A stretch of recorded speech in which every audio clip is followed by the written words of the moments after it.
Hi, welcome back to United States of Becky. Um, it's been a really long time since I've uploaded anything except for my GoFundMe video, but I've wanted to do a little bit addressing what's going on with my body, some of my fears, some of my symptoms. This is obviously not a practice video, so sorry if I ramble. And as you can see by the reflection, it's night. My thoughts get so caught up in all of this sometimes that I need to get it out. Um, the results from my latest lumbar MRI showed, God, I can't even remember the word. Why can't I remember the word? Okay, so there's this word, and this is one of the things that I'm struggling with, is I'm having some memory troubles, um, which kills me and terrifies me. And I don't know if maybe it's like because of stress or like something else. But I'm having cognitive difficulty, some memory difficulties, and some cognition like processing difficulties. Anyway, the MRI report said severe, and that was the radiologist's word, not mine. Severe bilateral, which we know means both sides. Foraminal, it's the little doohickeys on the side of the spine that the nerves get pressed through. Severe, whatever that is, narrowing. Which I'm not surprised. We know I had severely pinched nerves. And my L5 is herniated by about 8 millimeters. My L4 is herniated by about 4 millimeters. There is a sac of fluid, which is, I'm guessing, probably the nucleus, but like I won't know until I see the neurologist. But I'm guessing it's the nucleus of the disc that got pushed out. Um, so there is a big sac of fluid at the base of my spine down there. And then also the sacrum, which is that little triangular, that's not a triangular thing. Like your spine is here, and then there's a triangle thing here, and then your pelvis would be here. The sacrum, the lower lumbar areas, and then spreading out, starting to get into my pelvis is like it's all full of fluid. Um, so I have some pretty bad bone marrow edema. Um, and I don't know what they're going to do about that. And then they only ordered a lumbar MRI. They didn't order a cervical MRI. They wanted to look at the previous one first, the previous cervical spine and MRI from 2022 first. Um, I have a feeling another one is in my future, but I don't know. Um, so some of my symptoms, like I have a very severe limp. I have had this very severe limp since like mid June, early July of 2022. It has not gone away, and I've never had a limp prior to this. Um, and it's like I try to walk normal. I try to like control my movement and make my body move in a normal fashion, and the muscles and bones won't obey. I can't control it. And then I have drop foot, which just basically means on my left foot anyway, which just basically means that I can't like if this is my foot, I can't lift it up this way. Like I can't do it. But like I can flex my foot down, but I can't flex it up. And if I attempt to, the longer I try to and the harder I try to, the more and more and more it hurts, even though I'm not doing it. And in fact, actually, doctors have tried to force it upward, and they were like, we can't force it. It's like locked in place.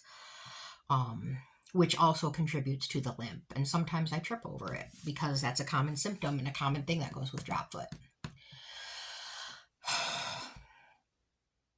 And I mean, I have such chronic pain. And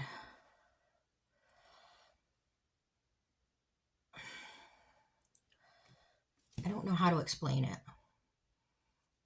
It's like if you know someone who has a chronic cough from like emphysema or smoker's lung or just genetics or whatever, like they have chronic cough, but they're not very literally coughing every second of every day. They're coughing a lot, maybe every other minute, you know? I mean, I've been in the presence of people that have a chronic cough, and sometimes you're just like, oh, enough already. But, you know, they can't control it. And the thing about chronic pain is 100% unrelenting every minute, every second of every day. The only thing that differs is how bad it is and how much medicine I need to take, and how much it interferes with my life. But it is always there. And it's not like, oh, I have a bad knee. Although I'm not saying anything like a friend of mine has a really bad knee and a bad hip, and you know, I watched her suffer. So I get that, like, having a bad foot, a bad shoulder, a bad knee, a bad hand, all those things is extremely painful. So I don't mean to derail that. Derail that? Devalue? It hurts everywhere. My shoulders hurt, my arms hurt, my neck hurts, my back hurts, my upper back hurts. My legs hurt, my feet hurt when I can feel them, which I can't really because they're numb.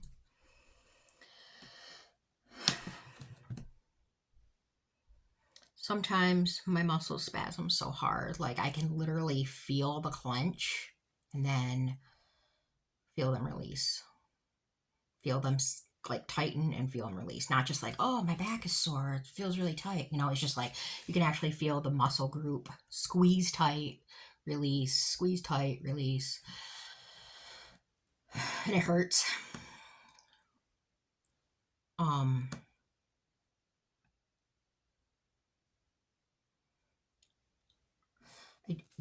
My seizures have been getting worse.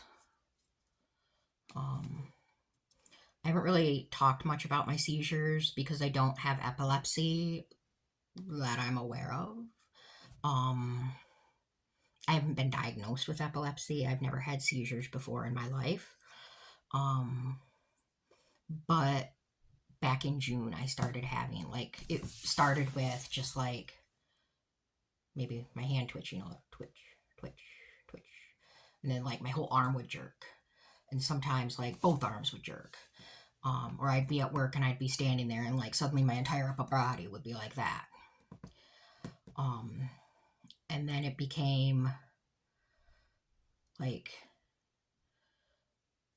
on June 2nd, I had my first full body seizure. I think it was June 1st, June 2nd. I had my first full body seizure when I was standing up from lunch. I was going to stand up from lunch, and my entire body just started rocking. And I did not lose consciousness. I remember it very well. My eyes were open during the whole time. It lasted about 20 seconds, and it was terrifying. And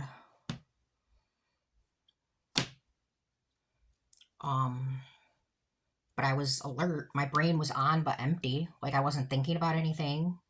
I was just like as if you had like a can shaking around, empty. Like that was my brain.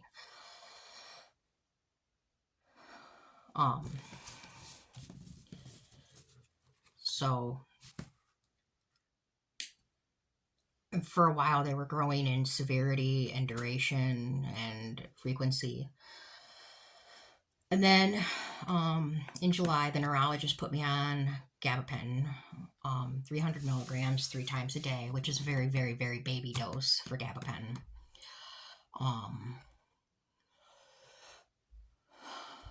um, and in Michigan, it's a controlled substance, so I can't get it increased until I see the neurologist. I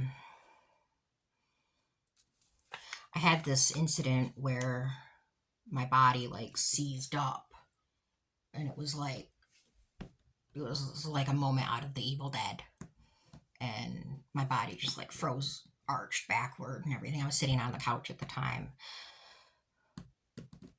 and sometimes when I'm laying in bed, I'll just start like shaking, and they're so hard it feels like my brain is being shaken around in my head, like I'm playing a contact sport. Like it hurts, and I'm always alert. Then there have been times where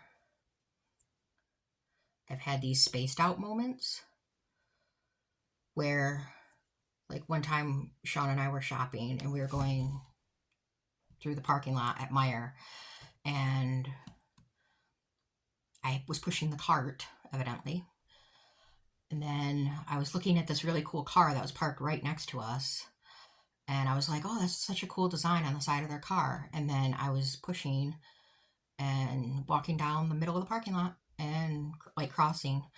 And the next thing I know, my husband's screaming at me, and the cart is like rolling away. And I'm just standing there, and my hands are like, and I'm like, was I pushing the cart? Except it wasn't like that. It was like suddenly, like, I felt like an infant.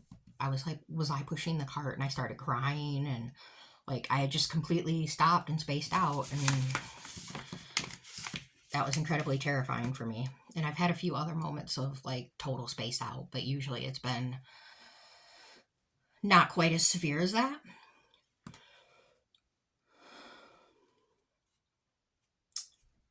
Sometimes um my left hand freezes.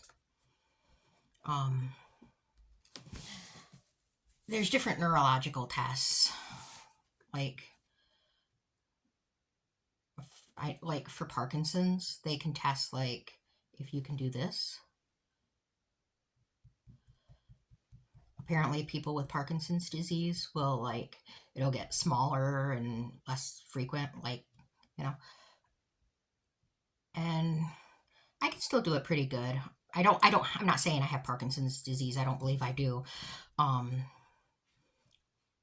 but it's a lot harder on my left side. And then there are other things, other tests you can do. I don't know what they look for, but you do this. I can't do it. I can do it, but not the way you're supposed to be able to do it. I'm doing it much slower than you're supposed to be able to, and I'm actually putting a lot more thought into it than I should need to. And with my left, it's significantly harder. Damn it. Come on.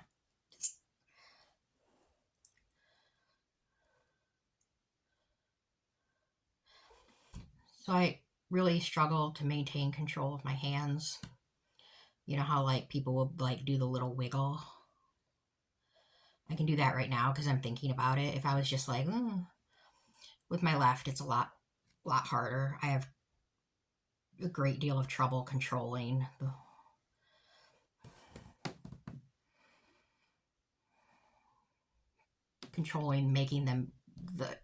making the digit that I want to move and not the others move.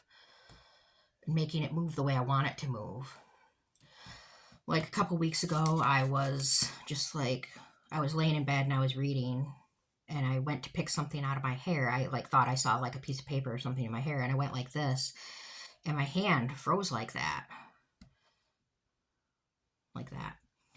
And I was like trying to like Jedi mind trick it out of freezing, and it didn't hurt. It was just like wouldn't move. And it was obnoxious, and you know, like Jeff Goldblum in Jurassic Park. I'm fairly alarmed here. But it only lasted for a minute and it went away. And I don't know if that is something in my cervical spine or if it's something else. It happened again the other day. Same thing, same position. I was picking something up and froze in that position. And once again, I was like trying to Jedi mind trick it. And I was like, couldn't do it. It happened tonight with my left foot. I was just laying there. I was laying on the bed and I was watching a video on YouTube. I was watching Dead Meat's Kill Count, like on Blair Witch, actually. And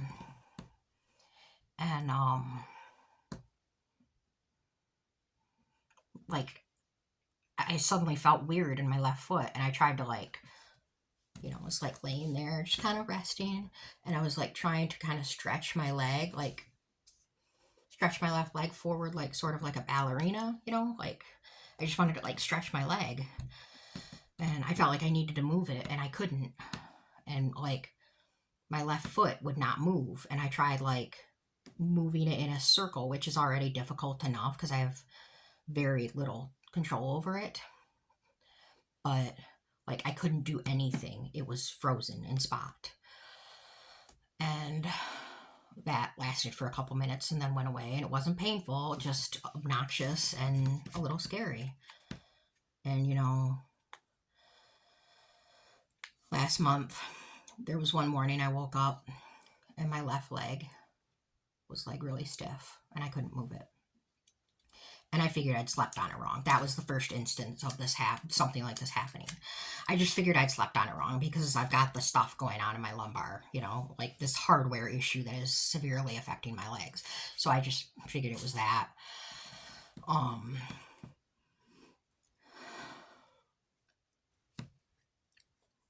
And then when I finally was able to get my leg to move after several minutes, like the knee was really sore. Like if this is your knee, like the top part of it. And then my quads were really sore, like super sore. And so I made Sean take me to urgent care, and the doctor there told me, well, you're obese and pain is to be expected with that. And that was his treatment. And to this day, I don't know if that was something or if it was just I slept on it wrong and the nerve was pinched or something.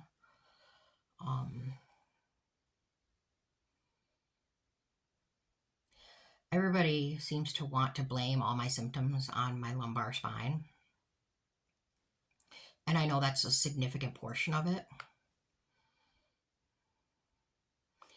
But there's also stuff going on in my cervical spine, and I really want it to be just hardware stuff.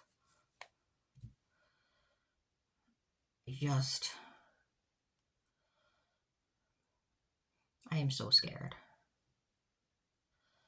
I try not to let myself be scared. I try not to let myself think about it too much.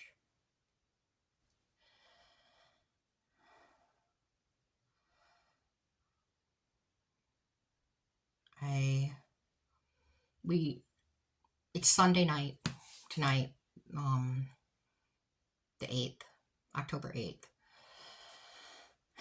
And on the 12th, we are headed down to U of M for my follow-up to find out what they want to do, since they now have the results of the MRI and they have the discs from the previous one. And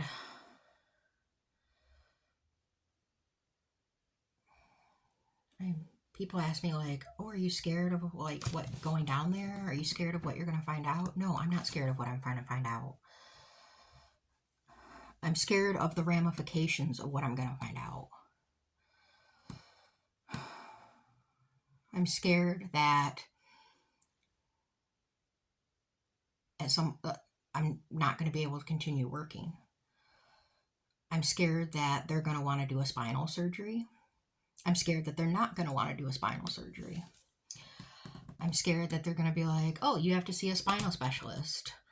And because that was mentioned at my last appointment in July, like, does not need a spinal specialist at this time. So I'm afraid they're going to be like, oh, you need to see a spinal specialist. And then it'll be 3 more months and another trip down to U of M. And what you doing, princess? Hey, princess. You pretty? Yeah. Good girl. Sorry, that Athena.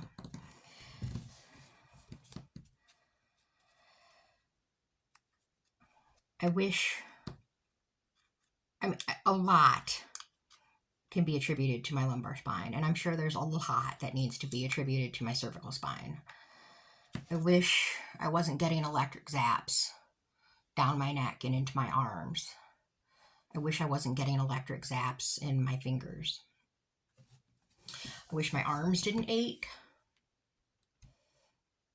I wish that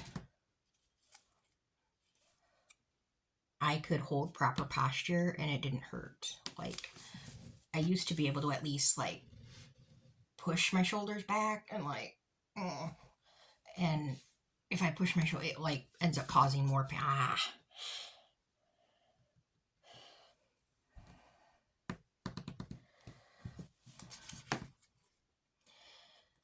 I feel like my body is destroying itself.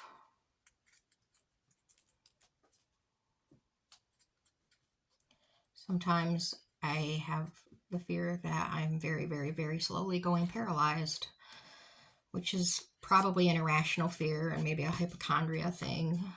Not hypochondriac, I'm just, you know how your anxiety can send you places you don't want to think about.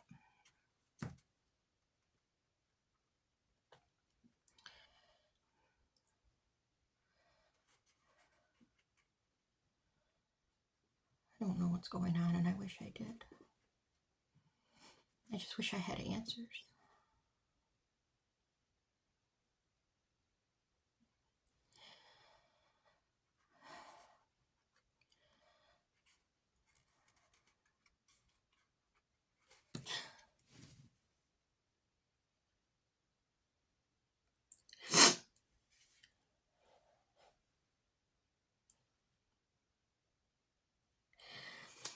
I just wish I knew what was to come, you know? Am I gonna have to have another? I don't know.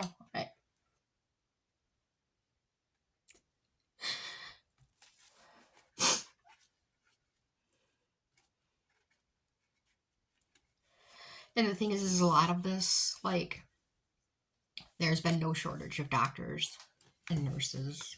Not nurses, not so much, but doctors that have told me, like, well, you're a very big girl and you need to lose weight and you need to exercise. In fact, the doctor that I saw when I told him my leg was completely frozen and stiff, I got out of bed and he's like, well, maybe if you walked more. And I'm like, I have a fucking permanent limp. Okay, I can barely walk, like, around my apartment. I can't. I know I need to lose weight. I want to. I want to walk around the neighborhood and listen to Rebuttal podcast.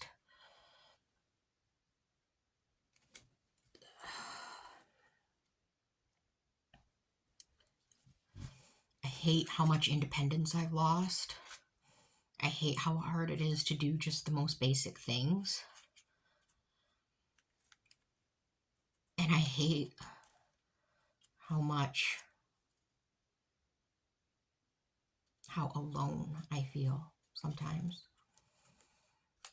And Sean is extremely supportive and kind. He's been a champion. But unless you've been there, you've never been there. And I don't wish this on anyone.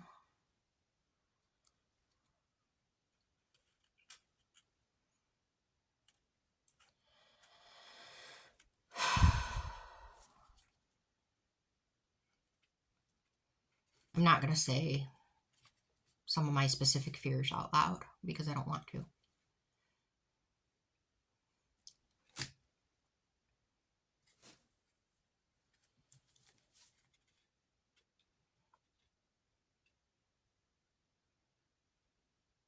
Anyway, sorry about this video being all rambly and disorganized and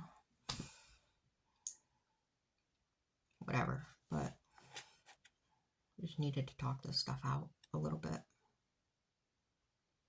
That's the update. I'll update you more when we have news from U of M on Thursday in a few days. So probably in about a week, I'll give an update.